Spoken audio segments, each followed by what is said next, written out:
Pessoal, no vídeo de hoje vou fazer uma análise aqui da nova regulamentação sobre a fiscalização da lei seca, né? Então, tivemos essa alteração aí pela resolução 1031 do CONTRAN, que foi da semana passada, e vamos ver aí se melhorou ou não para o condutor, né? Para fazer a defesa de condutores.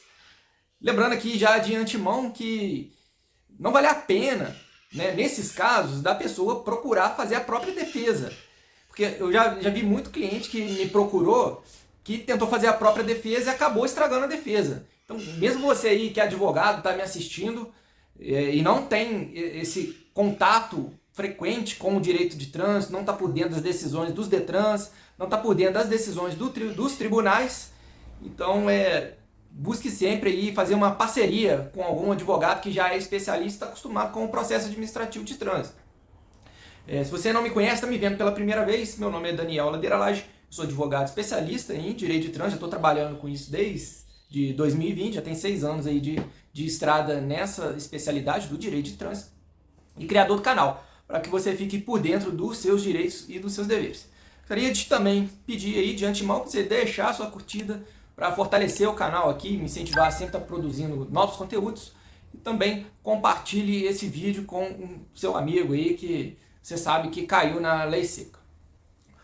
Bom, vou deixar aqui na tela a resolução 1031, como que você pega essa resolução na internet. Você digita aí no seu navegador resoluções do CONTRAN, vai aparecer aí já o link, né, do Ministério dos Transportes, você clica nele, que vai abrir a relação de todas as resoluções do CONTRAN. Aí você vai ver que a primeira que aparece aí é a 1031, que ela é do dia 17/8 de 2026, 18/8 foi publicada, então ela revogou a resolução 432 e ela está falando aqui que as fichas de fiscalização elas vão entrar em vigor somente daqui a 60 dias. Então ainda está valendo as fichas antigas, ainda vou falar das fichas nesse vídeo que teve novidade aí com relação às fichas. Então é só clicar aí no botão 1031, eu estou aqui acompanhando com ela aqui no meu tablet. Então vamos lá, artigo 1º, essa resolução dispõe sobre os procedimentos a serem adotados pelas autoridades de trânsito. Então qualquer autoridade de trânsito, seja Polícia Rodoviária Federal, né, se você tiver numa rodovia federal, se você tiver numa rodovia estadual vai ser o DR, que vai ter a competência para te fiscalizar. E dentro dos municípios, se você tiver na rodovia, uma rodovia federal que passa dentro de um município, a Polícia Federal, Rodoviária Federal, ela tem competência para fiscalização, além do DETRAN e também do município, né, do órgão municipal, também tem competência para te fiscalizar. Artigo 2º, a fiscalização do consumo pelos condutores de veículos automotores, bebidas alcoólicas e de outras substâncias psicoativas que determinem dependência deve ser procedimento operacional rotineiro. Pessoal, vou separar aqui os principais artigos, né? Não vou ler todos da resolução, que esse vídeo vai ficar enorme, só aqueles que são de interesse para a defesa de condutores que tiveram alguma alteração significativa, tá? Todo condutor de veículo automotor que for alvo de fiscalização, aqui é o parágrafo 1º do artigo 2º.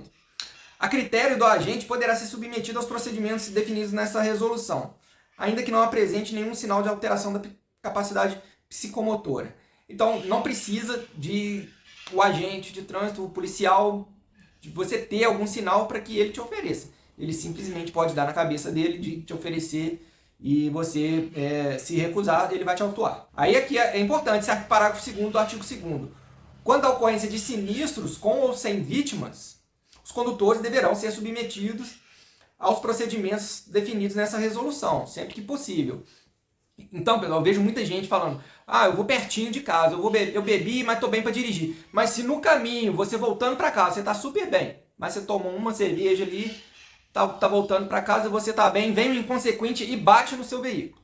Cara, se estiver passando uma polícia ou o outro condutor resolver fazer uma ocorrência ali na hora, o policial ele vai te oferecer o teste do bafômetro. E aí, se você recusar, você vai ser autuado. Se você soprar o bafômetro, você também vai ser autuado. Então, não fique nessa aí, sempre contando com a sorte que vai que acontece alguma coisa e aí você acaba sendo multado. Então, é só para você prestar atenção nisso. Aí está aqui o artigo 3º, que passa dos meios de fiscalização. a constatação da influência de álcool ou qualquer outra substância psicoativa será realizada mediante pelo menos um dos procedimentos previstos nesse artigo, observada a natureza da substância verificada. Para a constatação da influência de álcool poderão ser utilizados os seguintes procedimentos. Então aqui eles separaram no parágrafo 1º e no parágrafo 2º. O primeiro fala da constatação da influência de álcool e o parágrafo 2º da constatação de substância psicoativa. Vamos falar droga, né? De droga. Vamos falar droga aqui para facilitar. Então, isso foi alterado em relação à resolução anterior, que é a resolução 432. A resolução 432 não separava o álcool das drogas e ela previa 4 procedimentos. Então, ela tirou os 2, que é o exame clínico e também o exame de sangue, e deixou a constatação por aparelho e verificação dos sinais. E isso ela padronizou tanto para o álcool quanto para as drogas. Mesmo porque, pessoal, essa questão de fazer exame clínico, exame de sangue, só fazia quando a pessoa ia para a delegacia, quando estava muito bêbado, chegava lá e o delegado mandava fazer. Fora isso, nunca funcionou nas abordagens, na maioria delas, que costuma acontecer na rua. Então aqui, pessoal, nos parágrafos 1º e 2º, inciso 2, vem a questão da verificação dos sinais da capacidade.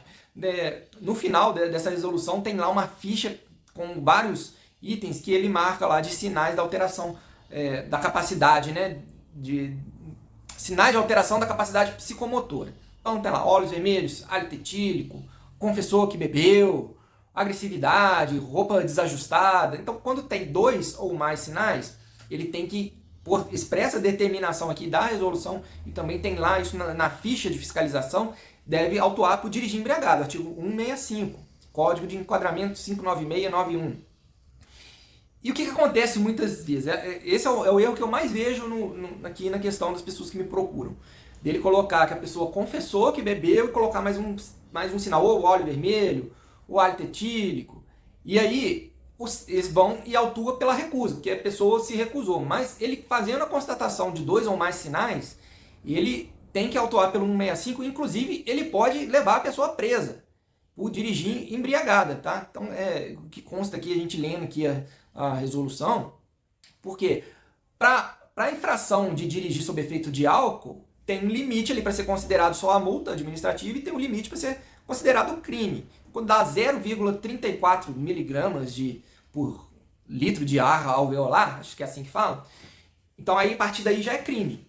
Tem aquela margenzinha de erro, então vai ser 0,38, baixando menos 4 vai dar 0,34. E, no caso, é pelo etilômetro que ele vai diferenciar ali se ele vai te prender ou não. Agora, nos sinais da alteração da capacidade psicomotora, não tem como saber se ele está com mais ou menos de 0,34. Da mesma forma acontece com o uso de droga. O uso de droga, qualquer uso de droga já configura crime. Não tem o uso de droga só para multa administrativa e passou de determinado limite, aí sim a pessoa vai presa. Não, ele constatou 2 sinais, ele está com cheiro. Vamos supor que o cara fumou. Aí, tá com cheiro, e tá com olhos vermelhos, e tá com a fala lenta, tá com a pupila dilatada. Então, ele, né? Igual teve um cliente meu que o policial pegou um pedaço do cigarro de maconha, pegou a maconha com ele, e não prendeu, autuou ele por recusa. Então, existe um erro de código de enquadramento, que ele deveria autuar pela infração de dirigir sob efeito de álcool ou de droga, ele vai e autua por recusa. Isso é um erro de enquadramento, você tem que anular o auto de infração de trânsito. Muitos órgãos de trânsito, o DR, que é um órgão mestre para fazer isso, recorre, e tem vários processos meio de multa que já está lá no CETRAN, só que um processo de trânsito, pessoal, dura 5 anos para ser julgado. Então tá lá, às vezes ele prescreve e eles, né, são teimosos muitas vezes de admitir esse erro e anular, infelizmente, né, mas tem que anular.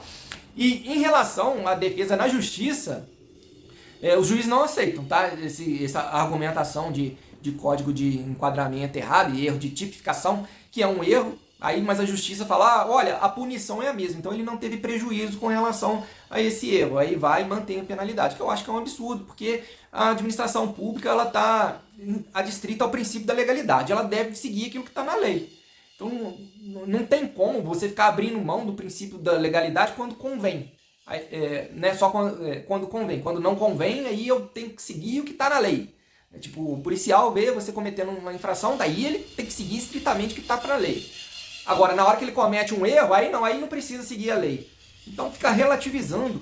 O princípio da legalidade é um princípio constitucional, tá lá, ele tem aplicabilidade imediata. Não é uma norma de eficácia limitada, contida. Então o princípio está valendo. Então, infelizmente, o Poder Judiciário ele viola a Constituição constantemente, que é um absurdo. Então a gente tem que exigir sim do administrador público que ele cumpra a lei. Ele tem exigido da gente que tem que cumprir a lei, ele também tem que cumprir a lei. Ele mais ainda, né? Porque é administração pública. Quem faz a lei não vai cumprir a lei, pelo amor de Deus, isso, né? As coisas estarrecedoras no nosso dia a dia aqui do direito de trânsito.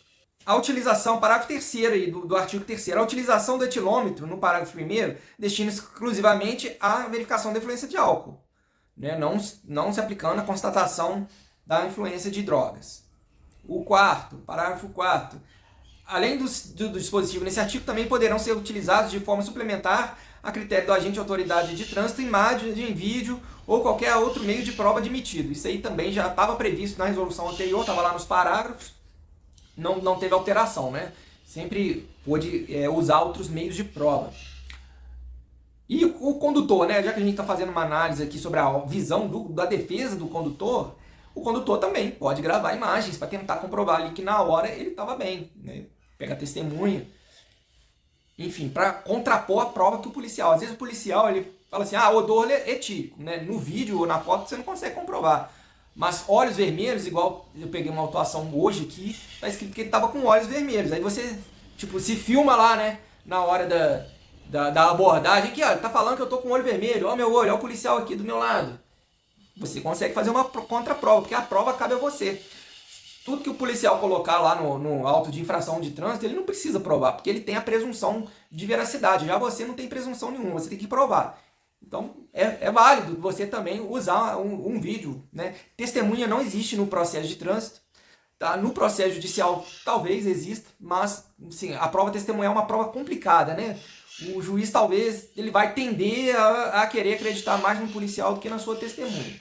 Aí fala aqui no artigo 4º, que é o pré-teste de alcoolemia, que é o bafômetro passivo, que é só para constatação da influência de álcool.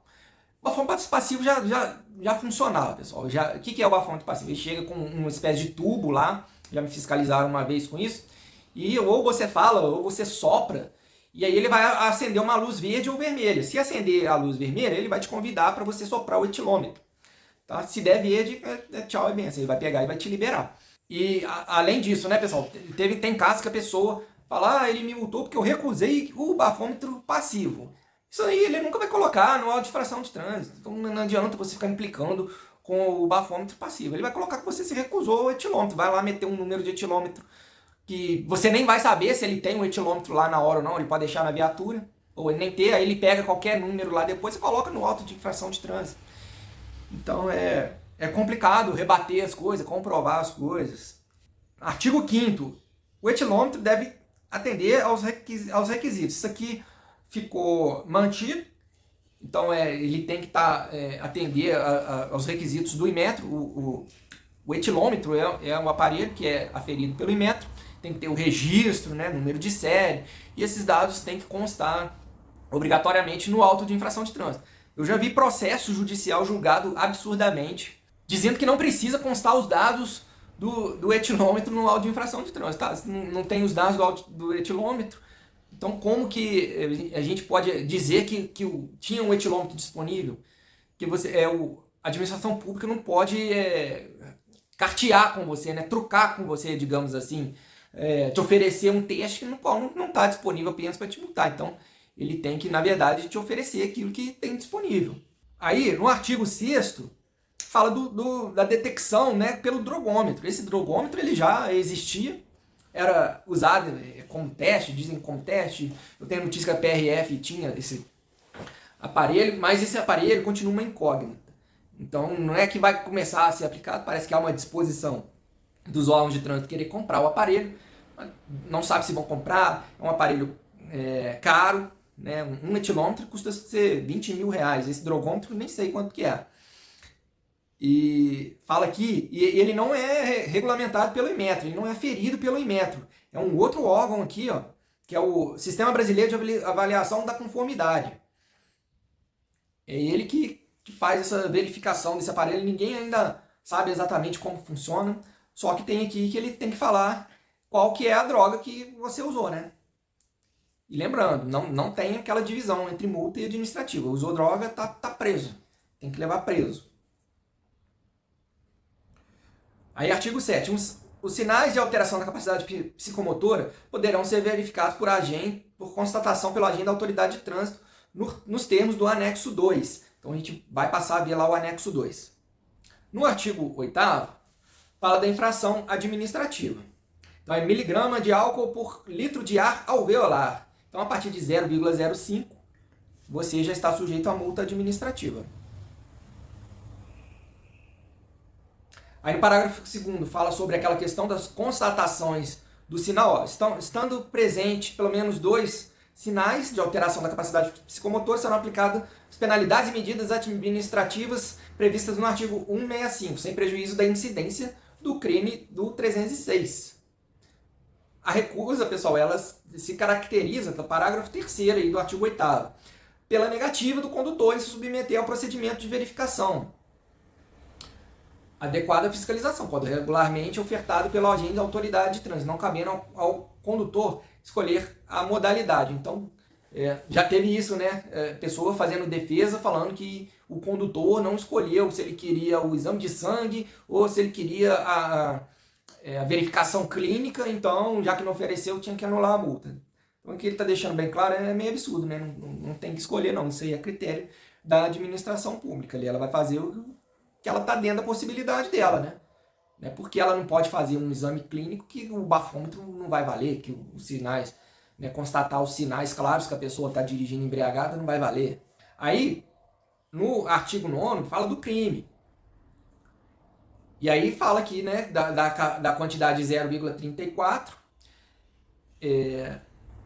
fala dos sinais, fala do exame de sangue, exame clínico, exames realizados por laboratórios indicados pelo órgão de trânsito.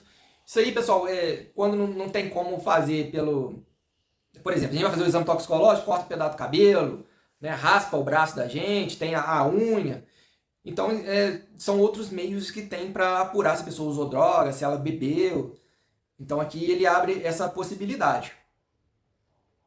No crime, pessoal, tem a questão da contraprova também, né? Lá no artigo 306, parágrafo 2º do Código de Trânsito, uma vez que você for preso, chega lá na delegacia, o delegado opta de fazer um exame de sangue. Vamos supor que na hora da fiscalização o policial falou: você tá com o olho vermelho e hálito etílico, vou te prender. Aí te leva pra delegacia. Aí chega lá o delegado e fala: pô, esse cara aí não tá muito bêbado não, vou mandar fazer um exame nele aqui. Aí esse exame, tanto o clínico quanto um exame de sangue, ele também serve como contraprova para sua defesa. Medidas administrativas. O veículo será retido até a apresentação de condutor habilitado, que também será submetido à fiscalização. Caso não se apresente condutor habilitado, ou a gente verifique que ele não está em condições de dirigir, o veículo será recolhido ao depósito. Tem um tempo mínimo que o policial tem que esperar? Não. Sim, não tem nada escrito sobre isso. Ele ficou lá 5 minutos, se ele quiser recolher o carro.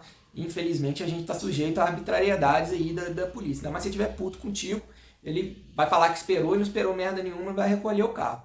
Então, infelizmente, vai depender da boa vontade do policial de esperar. E se ele vê que a pessoa que... Aí você tem que arrumar uma pessoa para ir lá pegar o carro. Se ele não, né, se ele te der um prazo ali, se ele não quiser rebocar, ele vai te dar um prazo, chama alguém aí então para tirar o carro. Aí se ele vê que essa pessoa também está bêbada, ele não vai liberar, ou que ela não está em condição de dirigir, não vai liberar o carro. Tá? E se ele vê depois que a pessoa te entregou o carro, você chamou ela só para sair dali da área de perto da gente, aí ele vai te autuar de novo e ainda vai rebocar o teu carro. Então não adianta tentar dar golpe neles. Parágrafo 2º. É dispensado para a regularidade do auto de infração de trânsito que sejam informados os procedimentos de fiscalização previstos nessa resolução para o condutor para quem foi entregue o veículo. Então, o que a gente viu aqui? Que está previsto que o condutor que vai pegar o carro, ele seja submetido ao exame. E aqui está falando que o policial ele não precisa anotar que a outra pessoa foi submetida ao exame. E isso é, inclusive, uma tese de defesa que a gente usa. Eu tenho até uma ação judicial com essa tese de defesa, o juiz ignorou completamente. Mas por que existe essa tese? Porque existe lá na Constituição Federal, no artigo 37, caput, o princípio da impessoalidade. O que é esse princípio? A administração pública, ela não pode tratar as pessoas de forma diferente.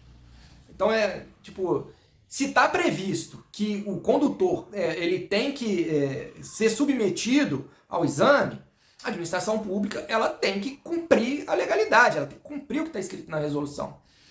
E ela tem sim que anotar o procedimento que ela fez, porque como que o cidadão vai poder fiscalizar a administração pública? É a mesma coisa que ficar relevando, então não precisa mais fazer auto de infração de trânsito.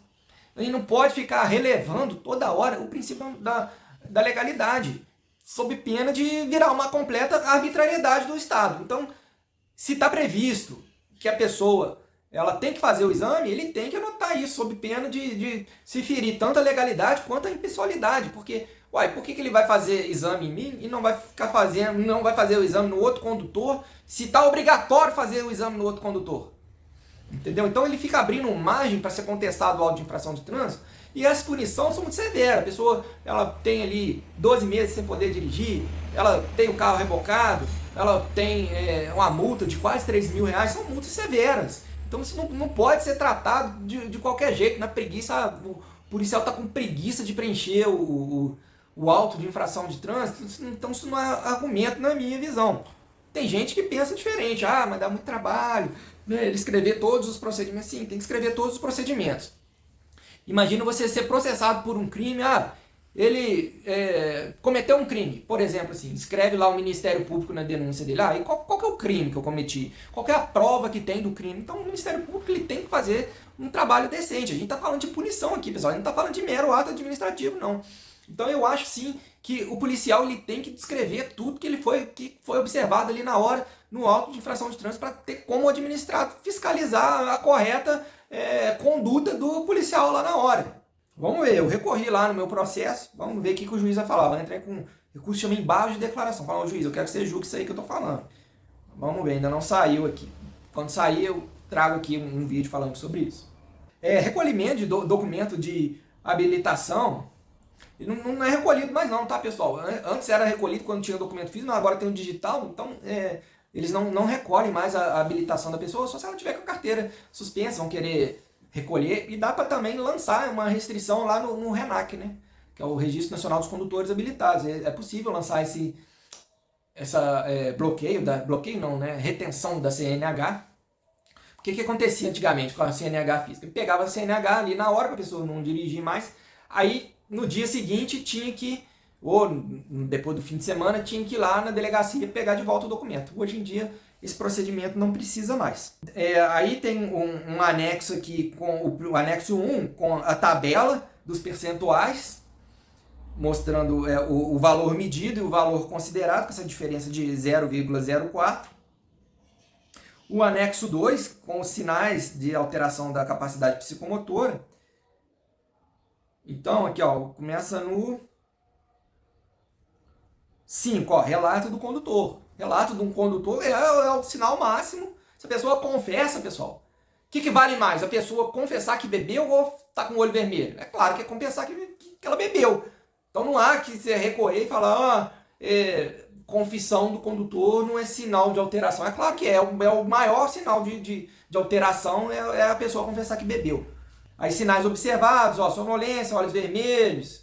Aí tem aqui agressividade, arrogância, exaltação. Isso não quer dizer nada. A pessoa pode ser arrogante, pode ser exaltada. Então se ele colocar aqui, por exemplo, a pessoa estava agressiva. Olha, a pessoa estava agressiva, não quer dizer nada. A pessoa pode ser agressiva sem estar bêbada também. Aí esse documento, o ideal é ele lançar diretamente no auto de infração. Aqui em Minas Gerais, que é o meu estado, eles sempre fazem um boletim de ocorrência e fazem um termo de constatação dos sinais de alteração da capacidade psicomotora. Vou deixar um aí para vocês verem. Então, aqui eles fazem isso. É só colocar no auto de infração já é suficiente, preencher o campo de observações. E aí, pessoal, tem as fichas, foi criado. O que acontece aqui na ficha? Tem a ficha da infração de dirigir sob efeito de álcool ou droga, que ela tem códigos de enquadramento diferentes, que é o 51691 e o 51692 para drogas. Então, quando a pessoa...